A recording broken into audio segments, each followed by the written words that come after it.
So, yeah.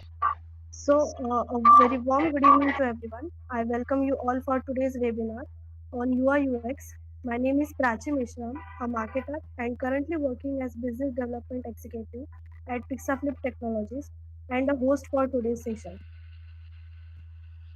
Uh, yeah. Hi, So, uh, Prachi. Hello.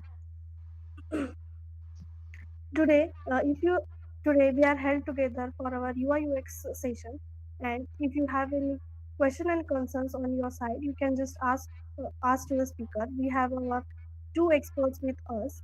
First speaker is Mr. Naman Sharma, who is UI Hi, UX everyone. designer and flip freelancer. Our second speaker is Udayraj Mahajan, who is UI UX designer and working as software development engineer at Pixaflip Technologies.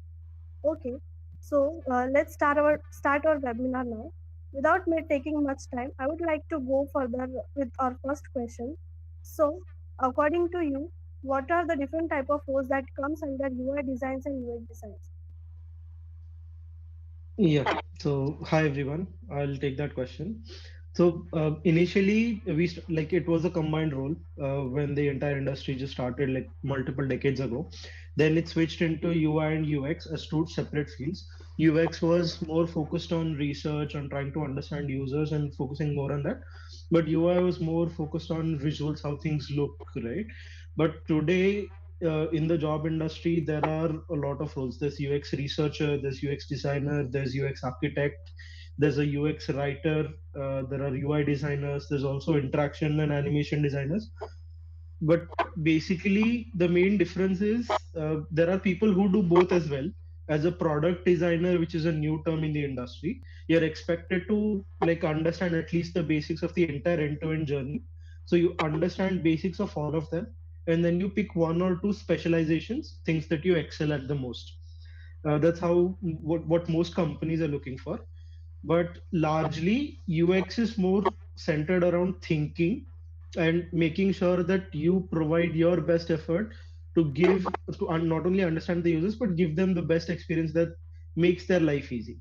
And UI is, on the other hand, focuses more not so much on research but more on what should be pleasing to your eyes. So UI will focus on what colors to use, what kind of illustrations or what kind of designs you will actually see on the app. A lot of times what a UX designer will create you may not actually see because all of that happens on the back end.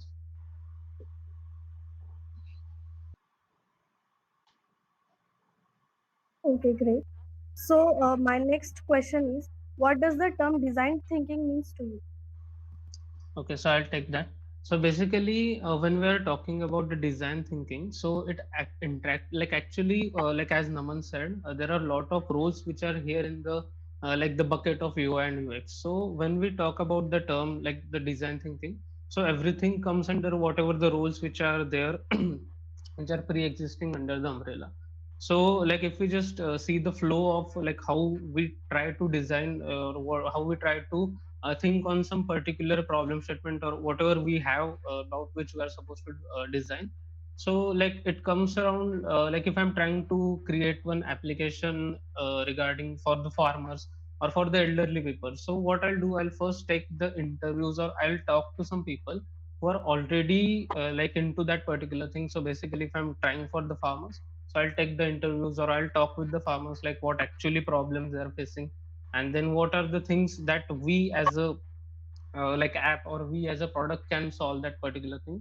So this is the first phase when like where we try to understand the problems from the root itself, and then later on we try to ideate the things on basically whatever the inputs we have received from those people. We try to like ideate on that and create the problem statement, and then it comes the brainstorming phase where we like whatever the problem statements we have.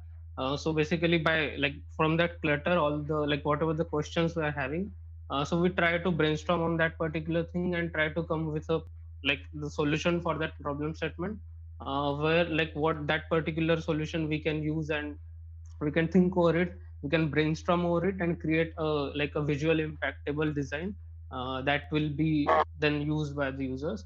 and then later on the final state like stage which I can say is the testing, where like whatever the prototypes we have created, whatever the brainstorming we have did for the like throughout the whole process, in the last stage we test out all the things, like what particular exactly that one design is working for us, and what is that particular prototype which is more comfortable for the users and also for us to develop the things. So like throughout this journey we like talk to the people, then we come up with the final prototype which is need to be done by the development team. So this whole process combinedly we can say it is a design process where we just evolve the problem set and get to the solution of Yeah, it was very well explained. Moving towards next question, what is your approach to making website and platforms accessible to all user groups, including user with visuals, hearing, and motor disabilities? Right. So, I mean, trying to cater to people with disabilities is something that, uh, very recently we started to put more emphasis on. Around like 5, 7 years back, especially in a country like India, people didn't even care about users in general. Forget even caring about marginalized groups such as people with disabilities, right? If you even look at government websites, for example, you'll notice that they have very bad UX. Most of the times, you can't figure out where you need to go to perform a certain action. So that makes it even harder for people with disabilities. Uh, a few examples that I can give that mostly come from so there's a thing called WCAG guidelines, which are a set of guidelines prepared by experts in the industry, where they lay out certain things that are important for you to be able to ensure accessibility. So, a few examples that I can give is that if you notice, even on Google, right, when you type something and you get results, you notice that the header, the thing that you click on most of the time, is pretty much almost always blue, and it is almost always underlined. There's two reasons for this. First is, if majority of your text is black, it's very difficult for you to judge what is clickable, what is not clickable, which is why, as a standard, clickable things are of a different color. In most cases, it is some shade of blue or purple, but it could be any color. But just that if the text is, let's say, black, and you suddenly see a word in blue, then it might mean, and if it's, let's say, bolder compared to the text beside it, it might mean that it's clickable. But you can only tell that if you have well functioning eyes. What if you're colorblind? You cannot differentiate between what is black, what is blue. So in that case, we need additional factors to support that, right? So that is where underlines will come in. So as a standard practice across the web, anything that is underlined means that it's a link and you can click on it. This is one example. Another example might be, if you're if you have two buttons, right, just beside each other that are almost touching. One is primary, one is secondary. If both are shades of gray, one is light gray and one is very light gray, then there may not be enough contrast. If I have certain type of color blindness, I may not be able to check, okay, to me it would look the same if my eyes are not that strong, right?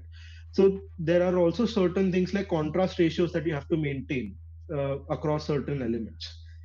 Like this is something for people with visual impairments. Similar things exist for people with hearing impairments, where screen readers are used. So what you need to do for screen readers to work effectively is, for images you need to add alt tags. So in HTML, basically what alt tags are is a description of the image. If on your site there's a photo of a cat, the alt tag will mention this is a photo of a cat.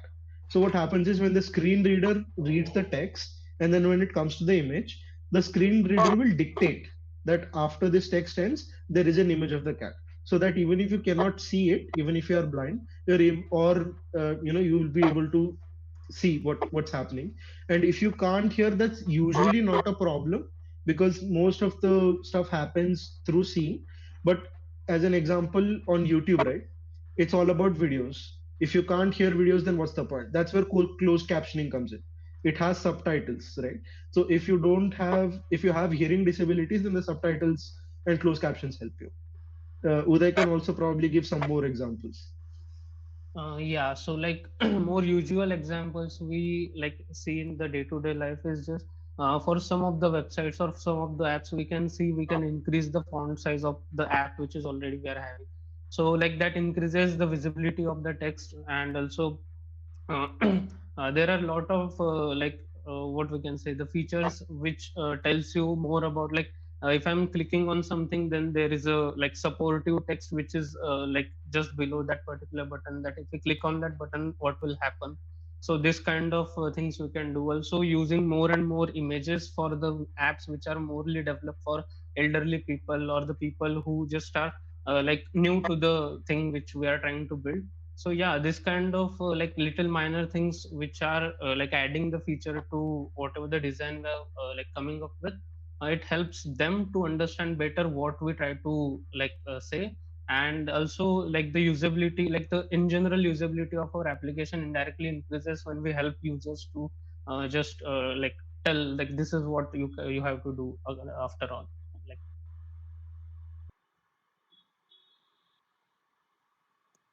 Okay, moreover to this, I would like to know what analytic tools and key performance indicators have you used to evaluate your designs? Yeah, so before we jump into that, if any of the participants, if you have any specific questions about the topics that we are going through, please feel free to ask. We'll be more than happy to answer those. So, just in case someone does not know what a KPI is, basically any KPI or key performance indicator is sort of like a statistical or data metric that you can use to measure certain things about the app. So one example would be a very simple example is reviews that you see on App Store, right? They could be one form of a KPI where you can track. Okay, our majority users giving 4 stars, then it means that they're happy with the app. If your majority of your users are giving 1 or 2 stars to your app, there's something probably very wrong with your app that you need to fix pretty soon, right? So that's one example. Other KPIs that are more nuanced, but one I'll give an example from a project that I worked on. A client had come to me, not to me necessarily. This was when I used to work at an agency. A very large client from India who had raised like around 10 to $15 million of funding had come to us with a very specific problem. And the problem was they run social media marketing, ads, and from there people install their app. But people install their app, and within the same day, people also uninstall the app. That was the issue that we were facing. So we had to figure out, if people are installing it and then they're uninstalling it, something is going wrong within that time frame, which is why they're uninstalling, right? Something is not working out. So once we had that KPI result, we had analytical data on that. What we did was we talked to users, figured out what the problem was. We did some wireframing and we created 3 prototypes. And then we tested those 3 prototypes with 15 users each. And then after we got that feedback from all of those 15 users, we figured out, okay, what are the best parts of each of those three, which one is performing the best overall, what is the user feedback about all of those three. So then what we can do is we can choose things that are working from all of these prototypes and combine into a final one that we know, not only from intuition but also from data and testing, that this is going to work for sure, and that will solve your problem then.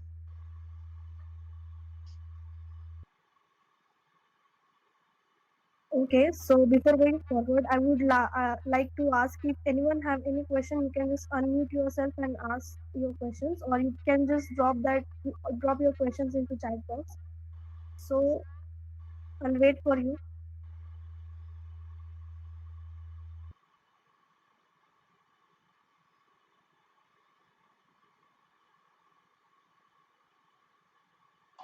Okay, so we'll go further.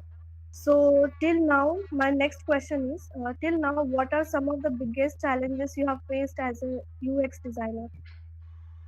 Okay, so I'll take that. So as UX designer, like basically, if we are a UX designer and trying to research on some particular problem statement, then the process, like which I have previously explained, basically the whole design process.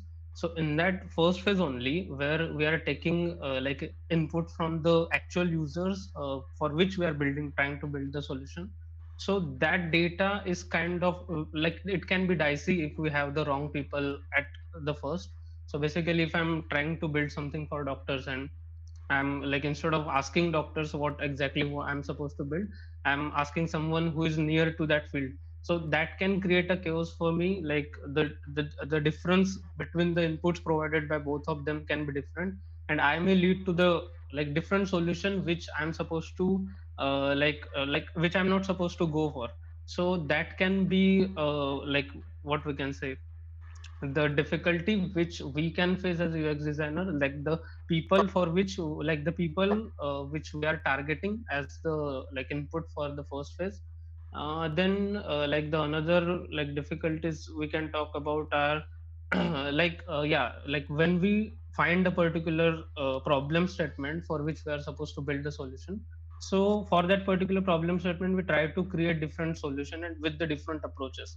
So when it comes to building, like the building the whole product out of it, like it is kind of dicey when we have 10 or 15 solutions available for a single problem statement. So at that point of time, we need to discuss that what exactly the solution which will work on. Like I'm talking about the design process only, where like we have the choice of like choosing a particular solution out of like whatever the things we have built on. Then like if we are also like if we are having a tight deadlines of a particular design problem, like yeah, we need to complete this whole process in 1 month, like we have like from the stakeholder, from the users, anything it can be. So like if we are having the tight deadlines for that particular project, so indirectly it impacts the like the time which is required to like build everything and think on that. So basically everything gets you can say pushed out, and like the original sense of that particular product get misses out just because of the timeline where we are working on. Yeah, and then the resources also a major factor when we try to build a particular thing. Then we need a different like guy for like as Naman explained, there are a lot of roles which are here in the design process. So like if someone is doing work of 3 and 4 people, like he's only taking the input from the users and he's also working on the design part, so everything gets cluttered for that single guy, and then later on it impacts the whole design process. So if we have a better resources for working on that particular solution, so yeah, like the whole process then can get into a good product which will be usable for everyone. So yeah, like this can be the difficulties we like actually faces when working with the things. Can you give any examples of your experience dealing with user research and usability testing? Talking like Naman, you can take these things. Yeah, so I already gave like one example for usability testing, right? Of the uninstall problem that we're trying to face. That was one for usability testing. For user research, one other experience that I've had, which was that while I was working at a user research agency as an intern, what we were trying to do is we were trying to you know geo phones, right? They're dumb phones, but उसपे WhatsApp भी चलता है, YouTube भी चलता है, right? So those kinds of phones we were trying to target their users and understand what is their behavior, right? So it was very extensive, where what we had done was first you have to create a, questionnaire uh, before you even finalize that who are the people that you're going to do research on. You have to finalize what is the target demographic, right? Who do you want the data from?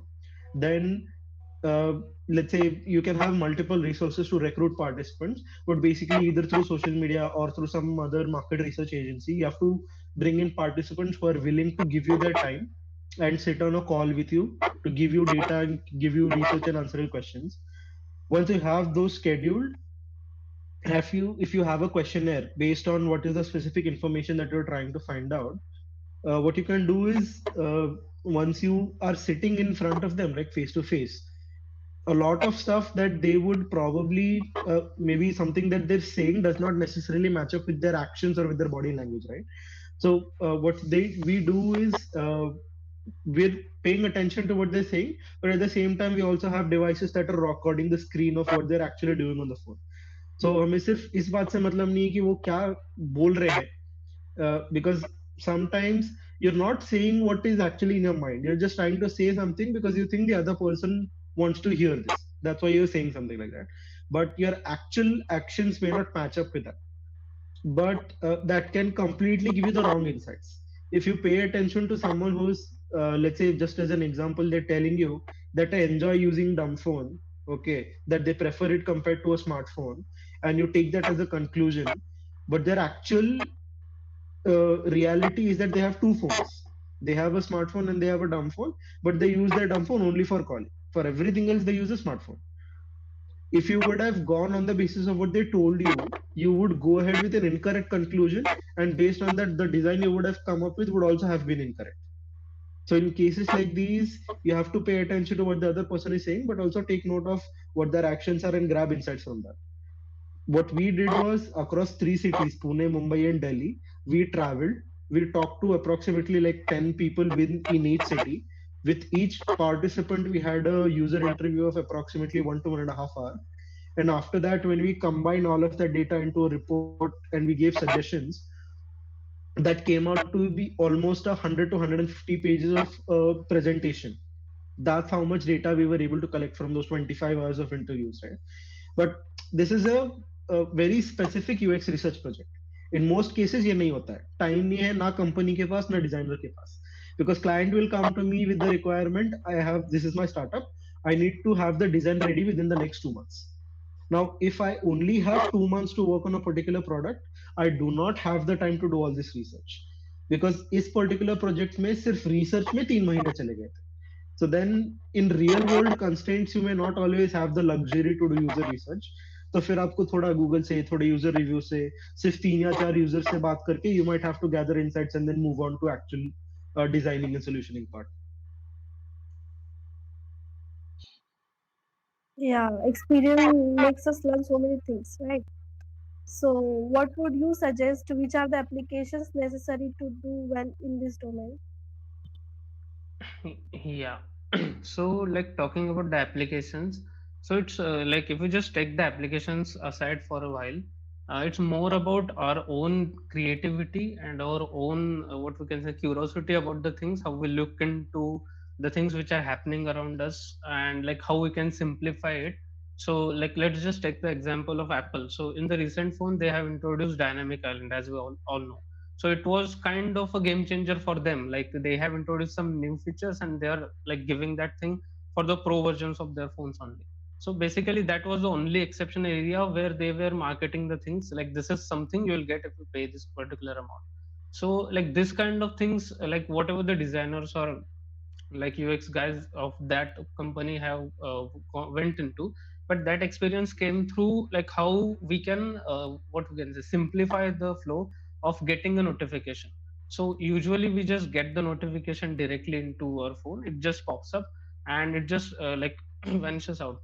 But they have given the animations to that. Also there are a lot of activities you can like do with the dynamic island. So yeah, this kind of things comes up with your own creativity and at the same time the curiosity of looking into things like how we can simplify it. Now coming back to the applications, like if we have everything ready in our mind, then we just need to put it there and show it to everyone. So we just need a few of the application to like get hands done into. So one of them, like the most popular thing right now in the market, is Figma. So basically Figma is useful to create the design, to create the prototypes, and also now they have introduced the feature where everyone can sit around and work on some a particular workflow. So yeah, like many of the things which are required throughout the journey are like taken care by the Figma. And also alternative to Figma, we have Adobe XD. So basically that is also recently it was quite popular for working on. And then there's also Sketch which is available for the Apple users. So like it works same as Adobe XD and Figma, but it is available on the Apple. And then there was also InVision Studio which was available to create the workflows of whatever the designs we have created. So yeah, if you just like Google these things out, you can just install and try working around this like this application. It is not that scary like some other like development things or like whatever we work on like the other softwares. It is damn easy. You can just try drawing the things, you can just try putting out buttons somewhere how it feels. So yeah, like these are some of the applications which are required to like just start up the things. Yeah. Before we move on to like the next question, just again reiterating a very important point that Uday made. It's not about the tool. The tool doesn't necessarily matter in most cases, right? I'm not a carpenter. If you give me 10 hammers, I still won't be able to build a table. Hmm. That's not Yeah. something I do. But in the same way, if you give these 10 design softwares to a student who doesn't know anything, they can't do anything with it. But at the same time, if you give me a requirement, I can probably generate the same results out of all the 10 softwares, right? So in majority of the cases, it's a pick and choose thing. Some companies prefer Adobe XD, some companies prefer Figma. So it's a need of the hour kind of thing. The tool will never decide if your design is good or not. Only your skill level is going to decide if your design is good or not. Tool is always secondary. Yeah. Okay, so what would you suggest? How can one improve one's design sense and progress in their career field? I hope I was audible. Yeah, Uday, you would like to take that? Yeah, so basically, to just get to know more about this particular things and have a connect with this industry, I would like to suggest two or three websites. Like one is awards. If we are like, you can just Google it out. So like this particular website ranks up some like the other websites which are more into like more good into UI and UX and also the design theme in general. So if you can just go there daily, they updates the new websites. You can just check that things out and you can like self research on this website, like what exactly the flow they have used, what new things they have introduced. So like yeah, this kind of things you can go for. Then second thing is just observe the things which are going around you, make try to simplify the flow. Like yeah, previously also we were able to make a call, but now you can just pick up and try to make a call. So just simplify the existing flows. We don't need to find like what we can say a complex solution for every problem. It is just you can just pick up the simplify like existing like solution which is already been there, you can try to simplify it. And also like one more practice you can go for, like try to redevelop or redesign the existing applications which are out there. So you can try to redesign the YouTube, like whatever the player they have, whatever the buttons they have, you can try to redesign the flow. Yeah, so these are some of the things you can do to just get more touch into this particular industry. And Naman will also add few of the things. Yeah, sure. So, sorry, I'll give two answers. One would be focusing primarily on what you can do centering around UX to improve in UX, and one other tip that I can give which will center more around UI, right? So, as a beginner, you would try to understand the basics of both, but when you're actually trying to apply for a job, or once you understand the basics, you're trying to specialize, you would start by picking one of these two, and the other, although you understand basics, your day-to-day role would never be that. Like as an example, when I was working at an agency, my role was a UX designer. During my 1 year working there, I had not designed a single UI screen. I mean, that might be shocking to some of you because the overall sentiment that most people have is that a UX or UI designer design screens, right? वो उसके अलावा और क्या करता है? But in that entire year, I had not even designed one screen because my major focus was on UX, on wireframing, information architecture, user research, and all of that. So वहां पे improve करने के लिए the most important thing is thinking, critical thinking.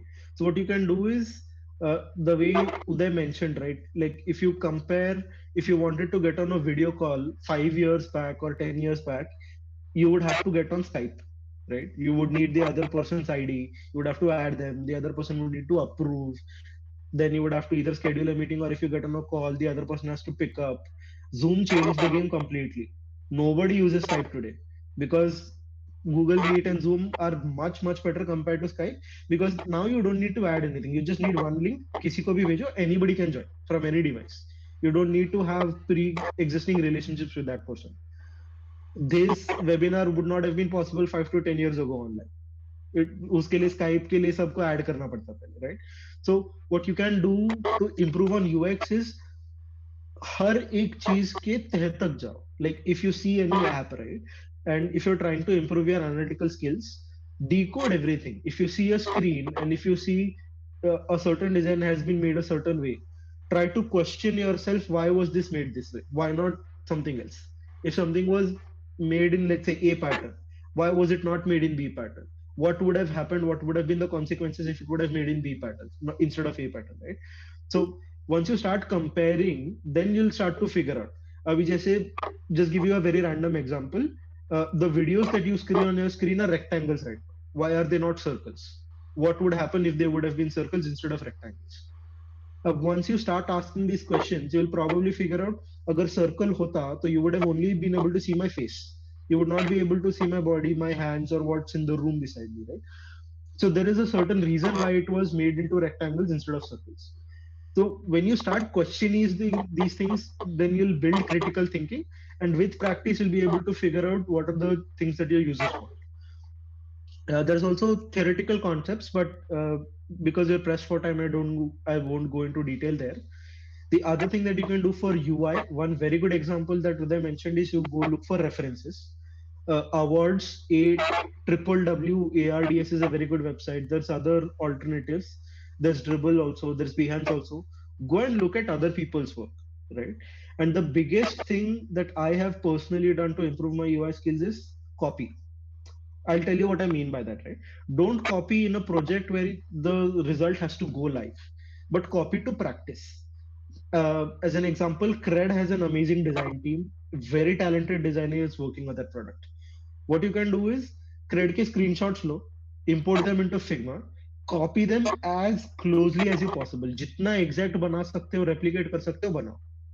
Once you do that, after you do that 10 to 15 times, you'll figure out, okay, there is something common between 10 different apps that I have tried to copy.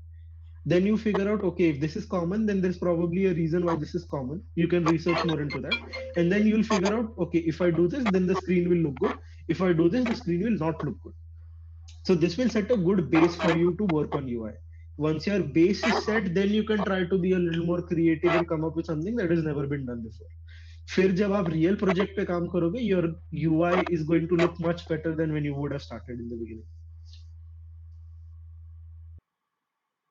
Yeah, thank you, sir. Sir, that were the great suggestions from your side.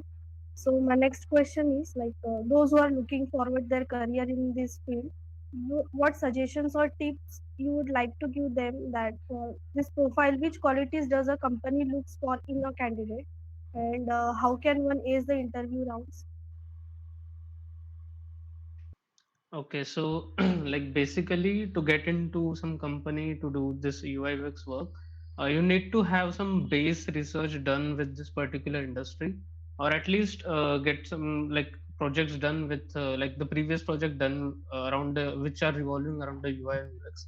So like there are a lot of like for the people who are more like into the third year or fourth year, who are not getting exposure to this industry as much, or like interning somewhere or trying to do something related to this thing. So they will at least get some like experience from the internship, like with the companies where they are interning with. They will like what we can say, they will get some problem statements to work on. They will also get some exposure with the seniors, so that will help them to like build the like other like build the basically journey which is coming over there. But like the people who are new to this industry, like the second year third year, it's like who are more like interested in like getting an internship in this particular thing, they can just as I said, like as I mentioned previously, they can copy the like screens. They can show this particular thing that I have did this particular, at least the UI work. The research is not like involved anywhere when we try to copy the things.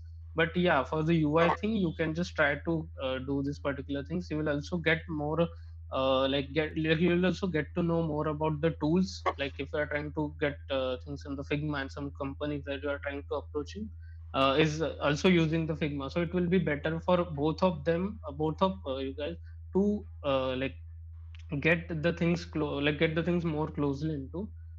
Then secondly, like if you just take this technical things aside, the major thing which we can target is communication. So you need to have a good communication to like take this particular thing as your career, because like you need to have talk, like you need to have talk with a lot of people. You need to get the inputs from them, what exactly they are thinking on that particular problem statement. So you need to have a good communication skills, and alongside talking about the soft skills also, you need to have a positive attitude about whatever you are creating. Because अभी अगर इसमें आओगे तो तुम 10-12 design बनाओगे, then a higher management will refuse to of the design. Then some stakeholder will say कि नहीं, ये बटन अभी यहाँ पे अच्छा नहीं दिखा, you need to rethink on this. So yeah, at some point of time it will be clumsy for you also कि like ठीक है अभी इतना बना दिया और क्या क्या करूँ ऐसा ऐसा. So like you need to have a positive approach about the everything, like about the things which you are trying to do. So yeah, these are kind of soft skills and technical skills you will require. Naman will also add few of the things to this thing. Yeah, so does anybody have any questions so far? Yeah. I mean, if you want to become designers, you need to start asking questions, guys. Because you cannot design if you don't ask questions either to your users or to your stakeholders. But okay, if there's no questions, I'll continue. Couple of things that you can do is I'll take it step by step. First is if you're just a beginner, right? You don't know anything, then your first step to it is that you learn basics of the theory. Okay, then you start practicing. Then you need to prepare a case study. This is not like any sort of a job where the only thing that you need is your resume, right? This does not work like that. Like for example, if you're trying to get a management job, the only thing that you need to give to the company before the interview is your resume. If they like it, they'll call you for an interview. If not, they won't call you for an interview. But a second thing that is extremely important for any sort of designer is your portfolio. If you don't have a portfolio, 99% of companies will reject you directly. They won't even entertain your profile if you do not have a portfolio. So it's absolutely mandatory. Now, uh, it depending on what kind of company it is. If it's a very large company like Microsoft, then your portfolio has to be kick-ass because then you're competing with thousands of other people, right? But if you're applying at a, let's say, a startup that doesn't have a very lucrative salary that it can provide, if it's an early stage startup and they're looking for a designer, then their requirement for a quality from a designer might be relatively lower, right? You might have less competition, not a lot of people would be applying. So, depending on how confident you are in a skill set, you can choose which company you can apply to. That's first. Second, a very important point that most people don't consider, which is salary, right? uh, when you go to interviews, अगर आपका interview चल रहा है, let's say you have cleared it, before you jump into the job and before you accept the proposal, always negotiate. You are expected to.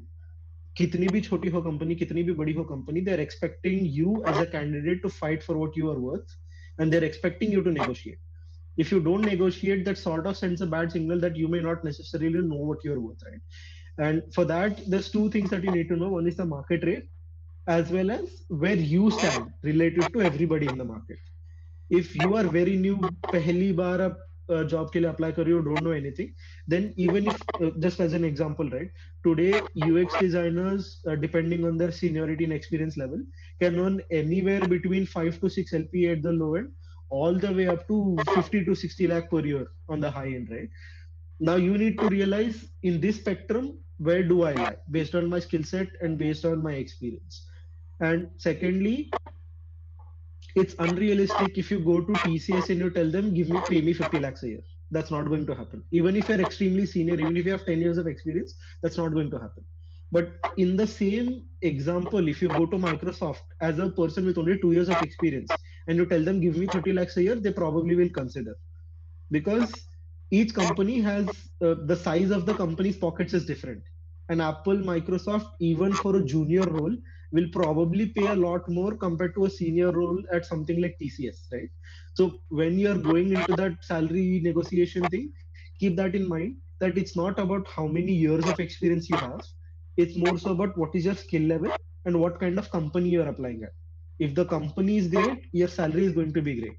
If it's a service based company, even if your skill level is ekdam out of the world, you will still not get out of the world salary. That's impractical. वो नहीं होगा. And Naman, also you can add the things about freelancing. Like there's also a huge sector available for freelancing. Yeah, so this is interesting where I would generally not push people to directly jump into freelancing. You should definitely try it, but ऐसा नहीं है कि job छोड़ के freelancing try कर रहे हो, right? The only reason that I currently am a full-time freelancer and I don't do a job is because I've been freelancing for 5 years now. Right from college first semester, side by side, part-time, कुछ ना कुछ, I used to experiment. And then I actually went and did a job at a service-based agency for 1 year just to understand the agency and learn skills from my seniors there. That is why I was able to build the confidence. Ki, okay, now I'm able to go and freelance full time, right? Because As a designer in a company, your only job is to design. As a freelancer आपको 10 टोपियां पहननी पड़ती है. Not only are you the designer, you're also the your finance manager. You have to take care of accounting yourself. You have to take care of sales yourself. You have to take care of client negotiations yourself. You have to figure out कि मेरे पास clients आएंगे कहाँ से. And then you have to ensure that not only are you giving them good designs, but you're also giving them a good customer experience throughout their process of working with you, right? So there's so many different factors that you have to consider before you jump into freelancing. But I would 100% suggest that you should try it. Even if you have a job or if you have some free time over the weekend, try करके देखो, see what you like, what you don't like. Because freelancing is something where not only do you have the freedom to make your own timetable and schedule. Today if I want a vacation leave tomorrow, I don't have a boss I need to ask. मैंने मन बना लिया कल छुट्टी मारनी है तो कल छुट्टी मारनी है, हो गया. I am the one who will decide. But at the same time, if it's a client deadline requirement, I cannot give an excuse कि कल सैटरडे में काम नहीं करूंगा, because that's what is an expectation in the office, right? But when it comes to, you are the owner of the project. If the deadline has to be hit, then it has to be hit. Whether it is a weekend or not does not matter. So you make that choice. And there's a lot of ways you can figure out. Upwork hai, there are online platforms, Upwork freelancer and all of that. There's also ways that you can start content marketing on LinkedIn. If you have a good profile, clients will reach out to you. But in the beginning, if you want to get your first client, your priority should not be कि मेरे को high charge करके first client लेना. That should not be your priority. Your priority is client मिले who has a real world business. You don't want dummy projects. You want actual projects that will go out and be live, right? Because then that you can use that as leverage to land a second and third clients. Will get easier from there. So सबसे पहला, if you want to get a client, call up all of your friends and family. उनको बोलो, I provide XYZ services. I'm starting freelancing. If you have a project, come to me. And if you need to give them a heavy discount for you to be able to land the first project, do it. Because just as an example, right? What I used to charge for a freelance project 5 years back, I charge today somewhere in the range of 10 to 15 times more than that for any single project. That has only happened because I started at a very low point. तो मुझे clients मिल गए. Once you get 3 or 4 clients, you have a very good portfolio. So even if you double your price and tell it to the fourth client, they'll probably agree to it because you have proven expertise and आप उनको samples दिखा सकते हो. This is what I've done in my previous 3 projects. I can deliver similar results for you. So only then will the client be able to trust you and give you a good amount. Yeah, thank you, Naman sir. Thank you, Uday sir. These were the nice tips for students who are appearing for interviews and looking forward this in their career.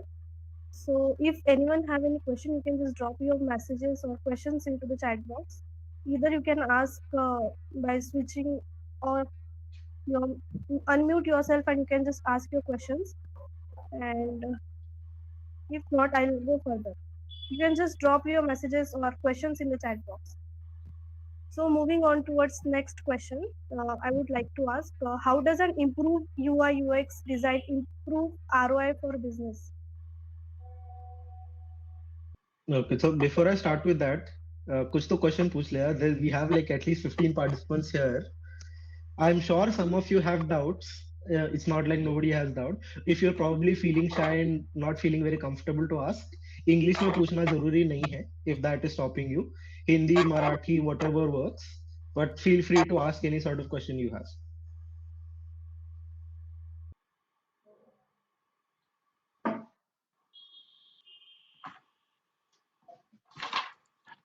Hello, sir.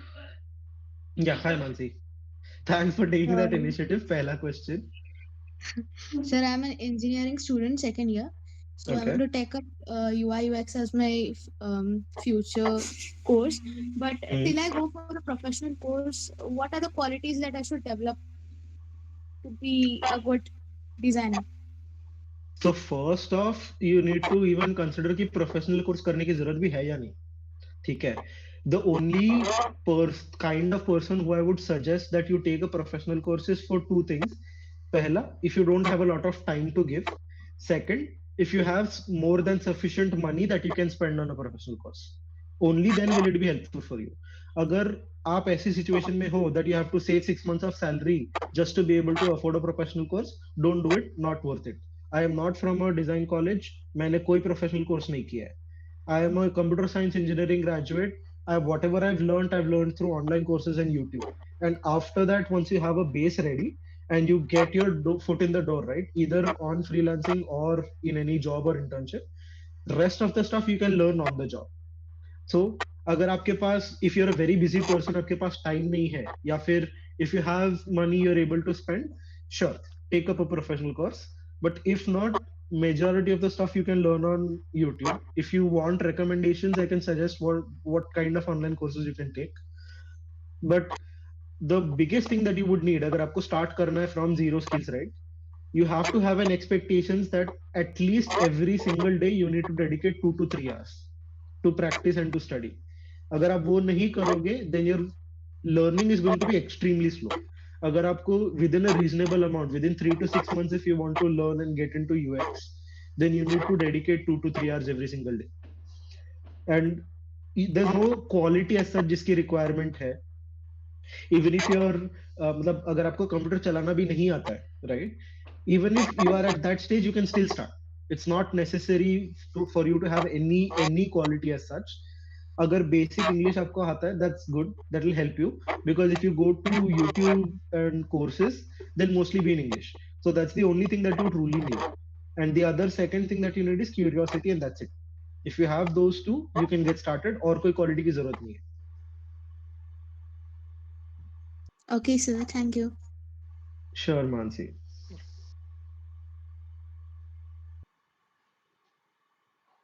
Thank you, Mansi. If anyone else have any questions, you can just ask.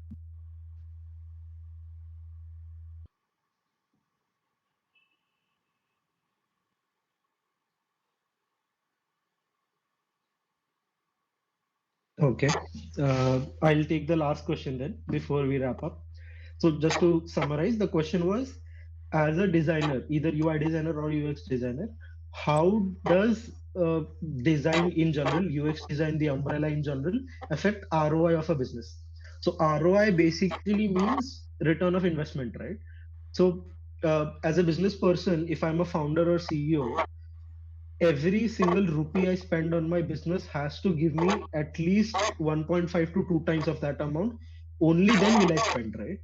I am not doing charity as a business person. I am in it to make profit and to make revenue, right? So every decision, even if I'm spending, let's say, if I have a tech startup that I want to start today, and for that reason I want to go to a freelancer and I want to hire him to design my product, the only reason I would think of doing that and giving that designer my money is with the expectation that if I give him, as an example, if I give him 1 lakh rupees today, then the work that he will generate at least 5 to 6 lakh rupees in revenue for me.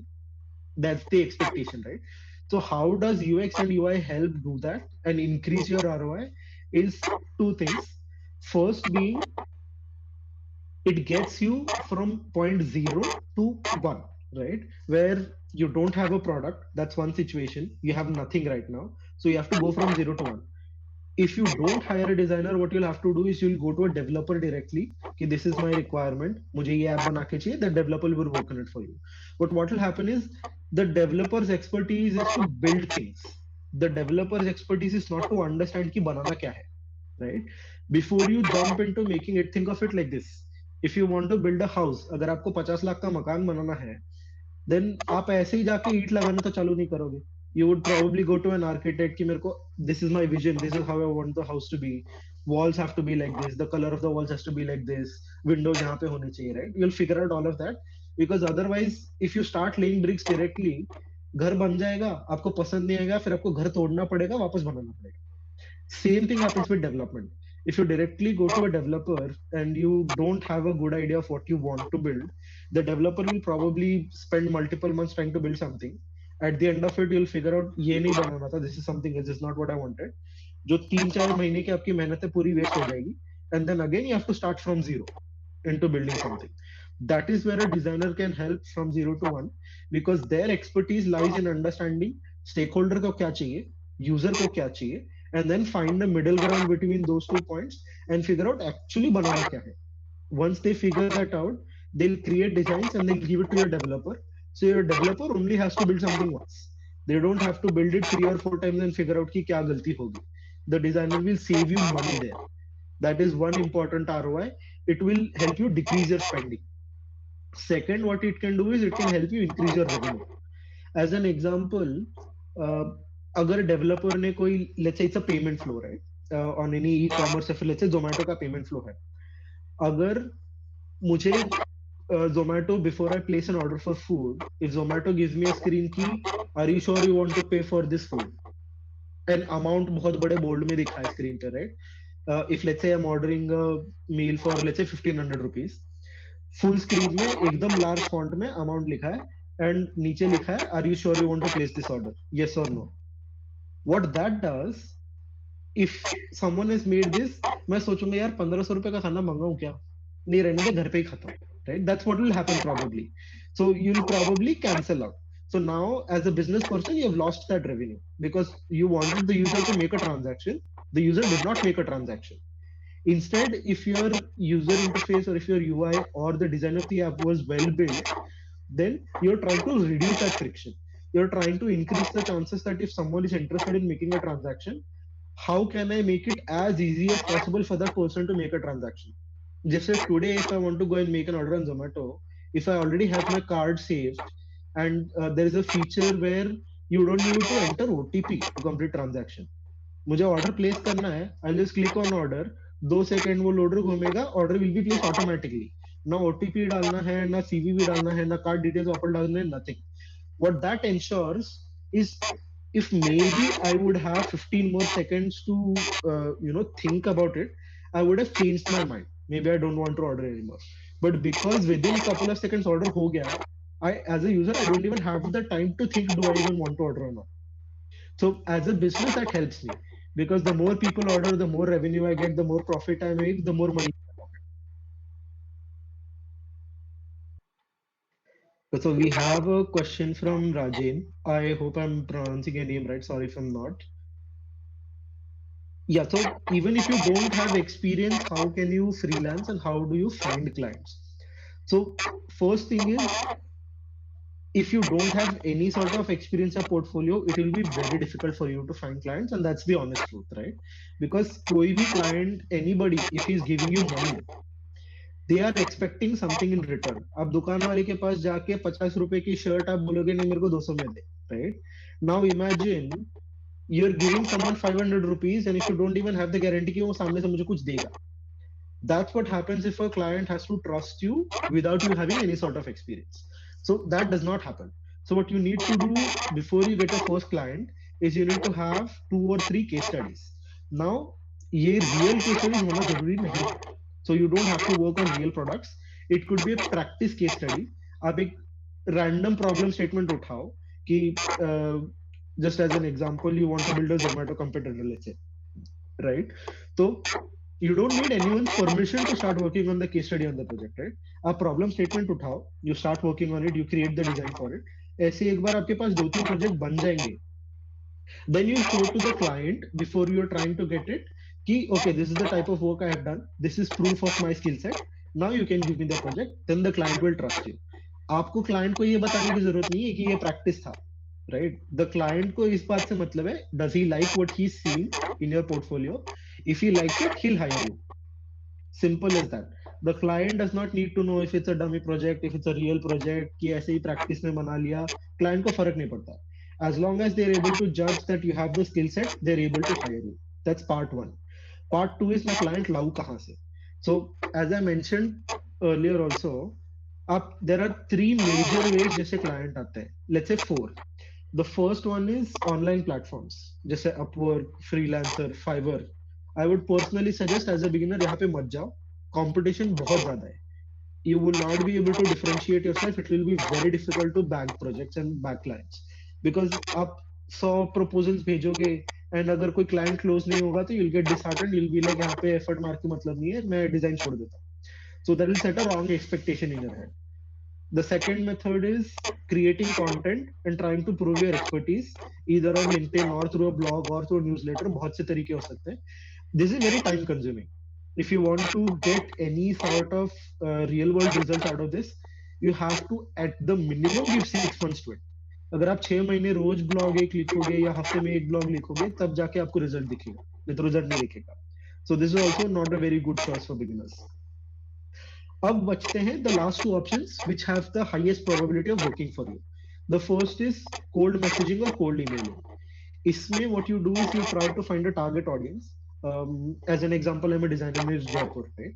तो मैं क्या कर सकता हूँ, if let's say I want to start a website design freelancing business और मुझे website बनाने हैं लोगों के लिए, and if I have three examples, I can either call, message or email the large majority of businesses in Jaipur. If let's say I send out 100 emails, maybe 10 of them will respond or open the email. Out of that, अगर आपकी एक deal भी close हो गई, you got your first project. The second and third project will be easier. The first project is always the hardest. That's one method. But इसमें भी थोड़ा difficulty है. आपको 10-15 बार हाथ पैर मारना पड़ेगा जब जाके आपको result मिलेगा. The easiest method is through friends and family, because to close any sort of a sales negotiation of a deal client के साथ, the client has to be able to trust you. If it's someone who does not know you at all, अगर कुछ जान पहचान नहीं है, it's very difficult to build that trust. तो अगर आपके फ्रेंड के थ्रू अगर आपको कोई प्रोजेक्ट मिल रहा है या फिर आपके फैमिली में किसी से आपको प्रोजेक्ट मिल रहा है, तो वो ट्रस्ट ऑलरेडी है वहां पे, they already trust you, so that will carry forward over to your work.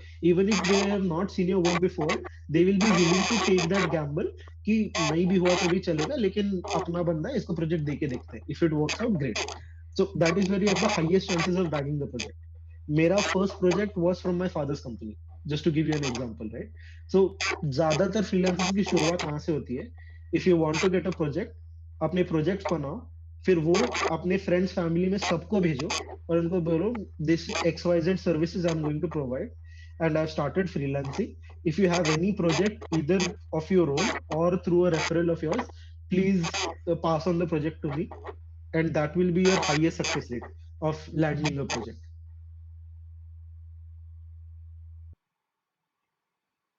Okay, very well explained. So if you guys have any questions, you can just ask.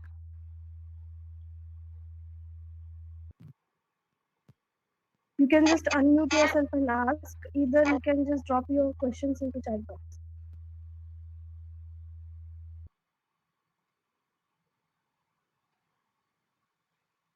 Yeah, Rach, I guess major of the questions been done, it seems. Yeah. Yeah, you can take a vote of thanks. Let me thank Naman and Uday. From their busy schedule, they came, and I really enjoyed personally, right? The points which you guys mentioned, right? And we'll think of on ROI also, right? How to get it done, right? So thank you guys taking time and educating us on this quite a clumsy topic, because a lot of people don't know how to deal with UI UX parts, right? Thank you. It's my pleasure, sir. It's my pleasure. Yeah, thank you, Naman sir. Thank you, Uday sir, for your wonderful insights. It was a very informative session and a grateful for your presence and looking forward for more such sessions. I would also like to thank Saudagar Bade sir, who is CEO and co-founder of Pixaflip Technologies, and all the audience present here and Pixaflip Technologies for arranging such a beautiful session. And please connect with us on LinkedIn. I'll just drop the link of LinkedIn IDs on chat box. You can just connect with us. Sure. Before we close the call, if anybody still has any questions, I'm still available to take those questions. अगर कुछ हो तो please let me know. Yes, and guys, we do have a WhatsApp group also. If you feel your number should be added to that group, please text your number here. And Uday and Naman is still waiting for your questions if you have any questions. Okay, I guess Naman, wonderful session, man. Uday, very well. Thank you, sir. Yes. Thank you, sir. A good job, Uday. Very Yeah, well, very good insights on the questions. So yeah, good job, bro. Okay, guys. See Okay, you thank then, you, guys. guys. Yeah, thank you. Yes, yeah, thank Bye. you sure. so much, guys. Bye. Okay, Thank you. so Bye. ending the session. Yeah, thank you.